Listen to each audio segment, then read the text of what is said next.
Buenas noches, familia. Bienvenidos a otro miércoles de crecimiento. Damos gracias a Dios por poder estar otra vez conectándonos a través de este medio y, bueno, compartiendo un poco de la palabra del Señor. Espero que todos estén bien en casa y estén tapándose porque estos días han estado muy frescos. Vamos a orar para comenzar. Señor, te damos muchas gracias por este tiempo que tú preparas para nosotros, que tú traes palabra por medio de tu Espíritu Santo para hacernos reflexionar, hacernos meditar y sobre todo para transformar nuestras vidas. Gracias por la vida de cada uno de los que están viendo este video, los que están conectados en vivo. Te ruego que bendigas sus hogares, que bendigas su familia y si en alguno hay enfermedad, traigas sanidad en esta hora, Señor. Te ruego que hables a través de mí en esta noche, Señor, que sea tu palabra únicamente y que hagas todo lo que quieres hacer en medio de nosotros. En el nombre de Cristo Jesús, amén.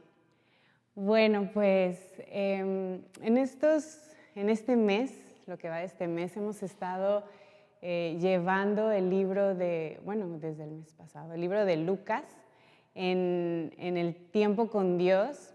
Y hoy el mensaje está basado en un fragmento del libro de Lucas, pero quiero tomarme un tiempo para platicarles un poco acerca de este evangelio, que es mi evangelio favorito. Bueno, los evangelios en sí son 4 diferentes puntos de vista acerca de la vida de Jesús. Es muy curioso porque Lucas es el único gentil que escribió un libro de la Biblia. Y él era médico y él hizo toda una investigación. Este es el evangelio más estudiado, documentado de la vida de Jesús. En Lucas vemos detalles acerca de su nacimiento que no vemos en otro de los evangelios. También habla acerca de Jesús y está muy enfocado en cuánto tiempo él dedicaba a la oración y cómo él se entregaba a las personas. Esto es clave para el mensaje de hoy. Y también tienen los grandes discursos de Jesús, pero sobre todo en parábolas. Tiene parábolas que no encuentras en otros evangelios, que son clave y que son universales. Alguien que no haya leído nunca la Biblia sabe o ha usado muchas veces la frase hijo pródigo o buen samaritano. Cualquier persona que le hables estos términos los entiende a pesar de no haber leído la Biblia. Entonces eso es algo, el alcance de este evangelio es muy grande. Y bueno, en esta noche vamos a leer en Lucas 10, del 25 al 37. Quiero leérselos muy rápido. Dice, y he aquí un intérprete de la ley se levantó y dijo para probarle, Maestro, ¿haciendo qué cosa heredaré la vida eterna? Él le dijo, ¿qué está escrito en la ley? ¿Cómo lees? Aquel respondiendo dijo, amarás al Señor tu Dios con todo tu corazón y con toda tu alma y con todas tus fuerzas y con toda tu mente y a tu prójimo como a ti mismo. Y le dijo, bien has respondido. Este intérprete de la ley no estaba nada perdido, pero le dijo Jesús, haz esto y vivirás. O sea, qué bueno que lo sepas, pero practícalo. Pero él, queriendo justificarse, y aquí subrayo justificarse, ¿cuántas veces nosotros sabemos lo que tenemos que hacer, pero estamos buscando maneras de justificar el por qué no lo hacemos? Para justificarse a sí mismo, dijo a Jesús, ¿y quién es mi prójimo? Respondiendo Jesús dijo, un hombre descendía de Jerusalén a Jericó y cayó en manos de ladrones, los cuales le despojaron e hiriéndole se fueron, dejándole medio muerto. Aconteció que descendió un sacerdote, que era en aquel momento como lo máximo de la moral de los judíos, ¿no? Pasó un sacerdote por aquel camino y viéndole, pasó de largo. Asimismo, un levita, que eran los que servían en el templo. Llegando cerca de aquel lugar y viéndole, pasó de largo. Pero un samaritano, que eran los repudiados, los perros, eran así, lo más bajo para los judíos. Dice que iba de camino, vino cerca de él y viéndole fue movido a misericordia. Y acercándose vendó sus heridas, echándoles aceite y vino y poniéndole en su cabalgadura, lo llevó al mesón y cuidó de él. Otro día al partir, sacó 2 denarios y los dio al mesonero y le dijo, cuídamele y todo lo que gastes de más, yo te lo pagaré cuando regrese. ¿Quién, pues, de estos 3 te parece que fue el prójimo del que cayó en manos de los ladrones? Él le dijo, el que usó de misericordia con él. Entonces Jesús le dijo, ve y haz tú lo mismo. ¡Wow! ¡Qué impresionante historia! Y a veces, como les decía, es una historia tan universal, tan conocida, que cuando no nos detenemos a leerla, a meditarla, ya es como si contáramos el cuento de la Caperucita Roja. Ya me lo sé, es algo común, pero hoy quiero que nos detengamos y vamos a enfocarnos prácticamente en un solo versículo. Vemos que en esta historia hay un hombre herido en el camino y pasan 3 personas. Y las 3 personas lo ven. Las 3 personas lo ven. Pero ¿cuál es la diferencia entre las 2 primeras y el último que pasa? Dice que los primeros 2 lo ven y pasan de largo. Pero el tercero dice que fue movido a misericordia. Y pues para empezar, ¿qué significa esta palabra misericordia? ¿De dónde viene la palabra misericordia? Miseri es como miseria, como alguien que es miserable en el sentido de que vive en la miseria, alguien que tiene dolencias, alguien que le está pasando mal. Y cordia tiene que ver con corazón, viene de corazón. Entonces misericordia es tener un corazón por la gente que tiene necesidad. Y esto es muy diferente a tener lástima. ¿Y cuál es la diferencia? La diferencia importante de esto es que la lástima es un sentimiento. Y probablemente los otros 2 hombres que pasaron antes, cuando lo vieron, pudieron haber sentido lástima por él. Ay, pobrecito, se ve bien lastimado. Pero la misericordia, la diferencia es que lleva una acción. La misericordia actúa. No es posible nada más ver el dolor, ver el sufrimiento y pasar de largo. Decir, ay, pobrecito, ojalá no le hubiera pasado eso, hubiera alguien que le ayudara, o ojalá pase alguien, o alguien se dé cuenta, o al rato se sienta bien, se pueda levantar, se pueda ir. No, es yo hacer algo por esa persona que está sufriendo. Y este punto detona lo demás, porque los otros lo vieron, se fueron y ahí se acabó la historia. Pero él fue movido a misericordia y en el versículo 34 vemos lo que pasa por esta misericordia que hay dentro de él. Primero dice que se acercó. Y esto me lleva a pensar en cómo el Señor se acerca a nosotros y en esta relación. Vemos a alguien que está sufriendo, vemos a alguien que está pasando un tiempo difícil y ¿qué es lo que hacemos? Somos como aquellos que lo ven y dicen, ay, qué mala onda, o, pues voy a orar por él. Nosotros somos la respuesta a esa oración, amados. Y primero necesitamos acercarnos. En la palabra sabemos que Cristo era conocido por comer con pecadores. Le llamaban glotón y bebedor. En Mateo 11:19 dice, vino el Hijo del Hombre que come y bebe y dicen, he aquí un hombre comilón y bebedor de vino, amigo de publicanos y de pecadores. Y a veces, primero que nada, gracias al Señor por ser amigo de pecadores, porque si no, no sería nuestro amigo.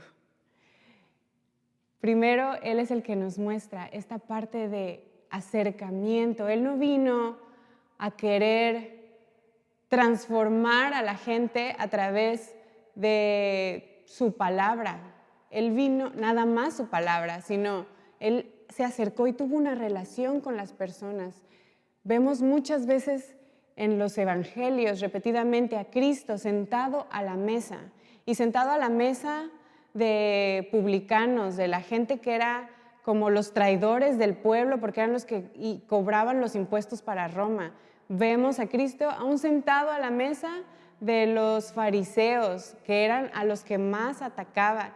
Vemos también cuando Cristo estaba a la mesa y viene esta mujer y derrama su corazón y dicen, uy, si supiera quién es ella, si supiera lo que ella ha hecho. Pero Cristo estaba dispuesto a conocer a las personas, a acercarse a las personas, a escucharles. Y esto nos lleva al siguiente punto que dice que vendó sus heridas, y esto habla de restauración. Y entonces, una vez que escuchamos a la gente, una vez que mostramos interés por ellos, que nos acercamos, entonces podemos hacer algo por ellos. Entonces podemos compartir el evangelio que trae restauración. Todos estamos heridos, todos en algún momento estuvimos tirados como ese hombre sin esperanza, golpeados por el pecado, porque el pecado es lo que hace en nuestras vidas, nos hiere y trata de destruirnos, pero entonces es que viene Cristo. Y en 1 de Pedro 2:24 vemos cómo Él llevó nuestros pecados, dice, quien llevó Él mismo nuestros pecados en su cuerpo sobre el madero, para que nosotros, estando muertos a los pecados, vivamos a la justicia, y por cuya herida fuisteis sanados. Entonces, tenemos el primer punto, que es, se acercó la relación y entonces pudo sanar sus heridas, pudo compartirle. Después dice que lo llevó al mesón. Y este punto me encanta porque tiene que ver con comunidad, con la iglesia, con lo que nosotros hacemos juntos. No nada más es el lugar, porque podemos decir el mesón, el lugar, bueno, aquí las instalaciones de Amistad Boca. No, la iglesia somos nosotros, es la comunidad. Y la comunidad está creada para apoyarnos unos a otros. El propósito de la iglesia es el levantarnos unos a otros, el mantenernos animándonos unos a otros. ¿Por qué? Porque dice la palabra, hay del que está solo, porque si cae, ¿quién lo va a levantar? Pero cuando estamos en comunidad, juntos nos estamos apoyando, nos estamos levantando, nos estamos animando y aparte estamos creciendo, nos estamos instruyendo unos a otros. La palabra habla que los dones son para edificación de la iglesia. Y en Hebreos 10, 24 y 25 dice, considerémonos unos a otros para estimularnos al amor. Esto es lo que hace la iglesia, al amor y a las buenas obras, no dejando de congregarnos como algunos tienen por costumbre, sino exhortándonos, animándonos. Es por eso importante que, primero, establecemos la relación. Segundo, compartimos el evangelio para restauración. Y entonces, ven, te voy a llevar con otros que estamos también en este proceso de restauración. Y el punto último es que cuidó de él. Y esto habla del discipulado. A veces queremos, es que tengo un amigo que tiene esta necesidad, lo voy a llevar a la iglesia y allá que los que saben se hagan cargo de él, que los líderes o los pastores les ayuden, yo nada más lo traigo, ¿no?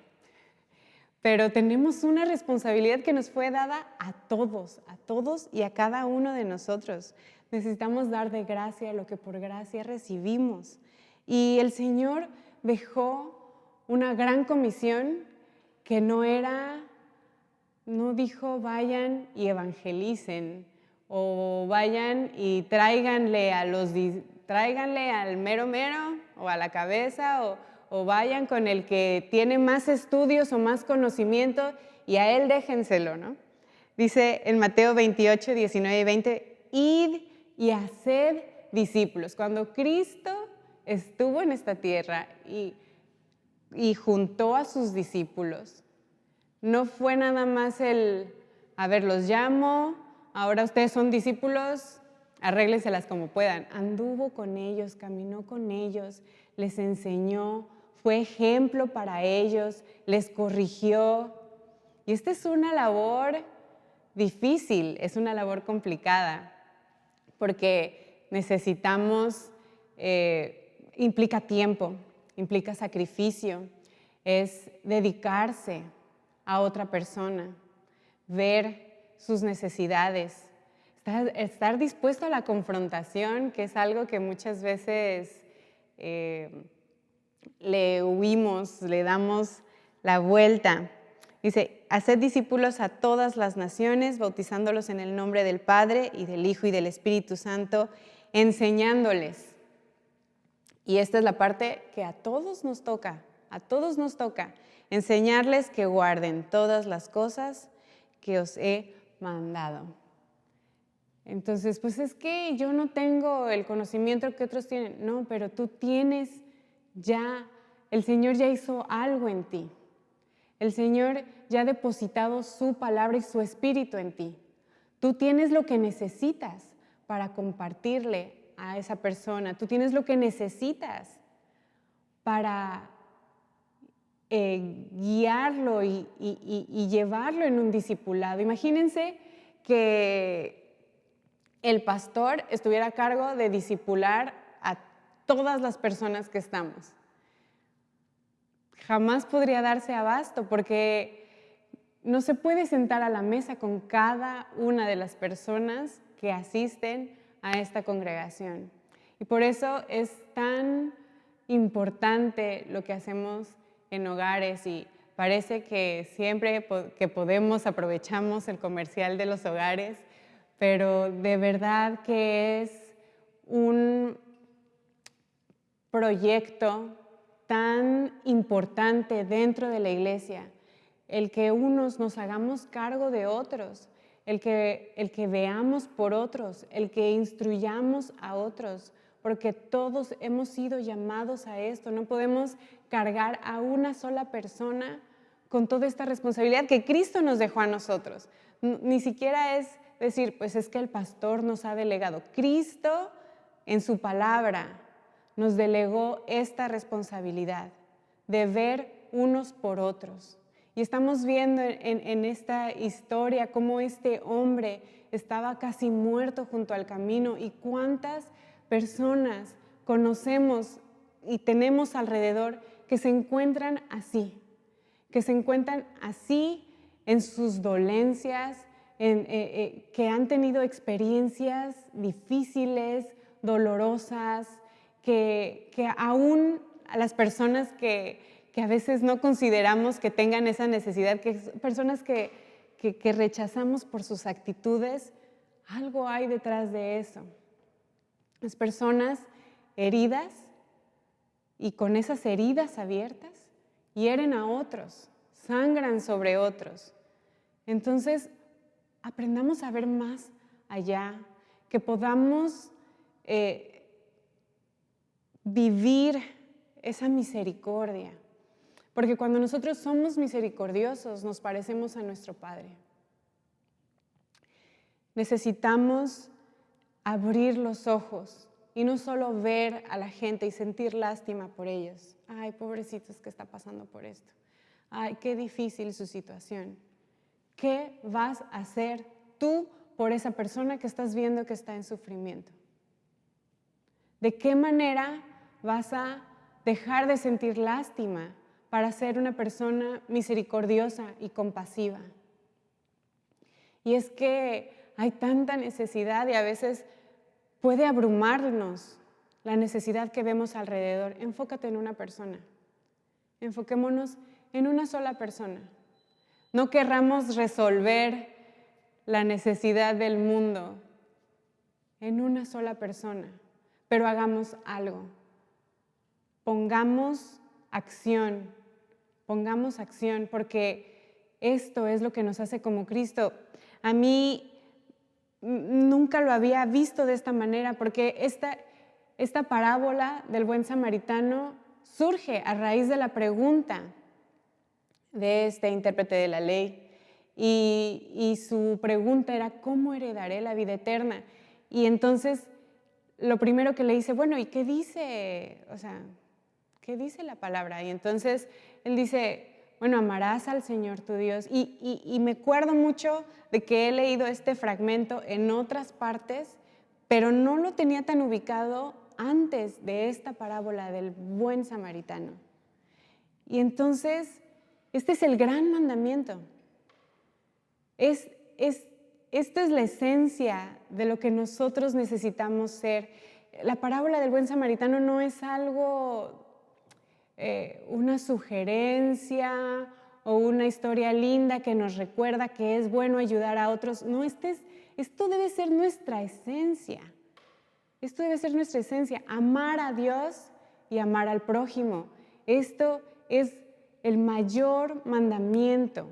Amar al Señor nuestro Dios y amar a nuestro prójimo. ¿De qué manera estamos viviendo esto? Y si no lo estamos haciendo, ¿de qué manera lo vamos a implementar en nuestra vida? Es necesario, amados, que demos. El Señor ha sido tan bueno con nosotros al venir a nuestra vida, cuando estábamos rotos, cuando estábamos dolidos, cuando estábamos tal vez muchas veces aún enojados con Él, peleados con el mundo, y Él nos mostró su misericordia. Y Él nos sanó y nos restauró y nos cuidó y nos llevó a una comunidad que cuida de nosotros y con la que crecemos juntos. ¿Por qué no podemos mostrar esa misma misericordia a la gente que tenemos a nuestro alrededor en necesidad? Y en el versículo 35 le dice este buen samaritano al mesonero, cuídamele, yo te lo pagaré. Le da un dinero y le dice, esto es para todo lo que pueda necesitar y yo voy a regresar, pero si necesito algo más, por favor, dáselo y yo cuando venga te lo voy a pagar. Y el Señor nos lo dice en esta hora. Cuídalo. Yo sé que estás muy ocupado, pero cuídalo. Yo sé que tal vez en estos tiempos tus recursos están limitados, pero cuídalo. Yo te lo voy a pagar. Este es el corazón de nuestro Dios. Su amor por nosotros, su misericordia por el hombre, a tal grado que envió a su Hijo Cristo. La palabra se hizo carne y a mí me encanta el poder ver que la palabra no está para quedarse escrita, se convierte en acciones. Y esto Dios mismo lo ejemplificó a través de la vida de Cristo. La palabra, el verbo se hizo carne y Él anduvo entre nosotros haciendo esto, viviendo la palabra, enseñándonos cómo se vive. Entonces, amados, no nos quedemos en discusiones teóricas y en toda esta parte que nos hincha el cerebro, pero nos hace chiquitito el corazón. Pongamos en práctica. Él nos mostró misericordia primero. Y Cristo nos llama a una cosa, nos dice, sígueme. Y el seguirle es seguir sus pasos y seguir estos pasos de misericordia. Oremos. Señor, te doy tantas gracias porque tú nos hablas con amor y con paciencia de tantas formas. Y yo te ruego que en esta noche nos ayudes no solo a comprender, sino que despiertes en cada uno de nosotros esa acción que conlleva la misericordia, la compasión por las almas, la compasión por la gente que está sufriendo. Hay tanto sufrimiento en esta tierra, Señor, hay tanto sufrimiento en todo el planeta, pero a nuestro alrededor lo podemos ver, lo podemos palpar y tú nos has dado ya todas las herramientas para mostrar misericordia, para acercarnos, para sanar, vendar las heridas de otros. Gracias, Padre, por tu iglesia. Gracias porque en este mesón terminamos de ser restaurados y nos ayudamos unos a otros. Te ruego, Señor, que hagas de esta tu iglesia una iglesia compasiva, Señor, y que puedan la gente que nos ve decir, ven cómo se aman. Que tu amor sea el motor de cada una de las cosas que hacemos, Señor. Que podamos día a día recordar toda la misericordia que tú nos has mostrado al rescatarnos del hoyo, al restaurarnos, al sanarnos, al darnos una vida abundante. Y que al recordar esto, nuestra gratitud nos lleve a actuar y nos lleve a amar a las personas como tú nos amaste a nosotros. A amarles, a abrazarles a pesar de sus defectos y con sus dolencias y a dolernos con ellos, Señor. Gracias porque sabemos que esto es algo que no puede venir de nosotros porque nosotros somos egoístas por naturaleza, pero que tu Espíritu Santo lo pone en nosotros. Gracias, Señor, por la obra de tu Espíritu Santo en nosotros. Gracias, Señor, por lo que tú estás haciendo y vas a hacer en la vida de las personas a nuestro alrededor, porque no es en nuestro esfuerzo, no es por nuestra capacidad, por nuestra gran habilidad o conocimiento, sino que tú nos llamas a ir, pero tu Espíritu Santo es el que hace la obra. Te doy las gracias, Señor, y te bendigo y te damos toda la gloria a ti, Señor, que dentro de todo esto siempre seas tú glorificado en todo tiempo. Gracias, Señor, en el nombre de tu Hijo Jesús. Amén. Pues muy bien, amados. Pongamos por obra, ¿sí? Pongamos en práctica la palabra y pongámosle nombre a esta persona en la que nos vamos a enfocar y a quien vamos a estar acercándonos y a quien le vamos a compartir de la palabra de Dios para que pueda ser restaurado. Muchas gracias por su tiempo en esta noche, gracias por conectarse. Nos da mucho gusto el poder permanecer conectados en la semana a través de estos tiempos. Les recuerdo que hay muchas formas de dar y que tenemos el domingo nuestras reuniones a las 11 y a la 1. Recuerden registrarse en el link. Dios les bendiga.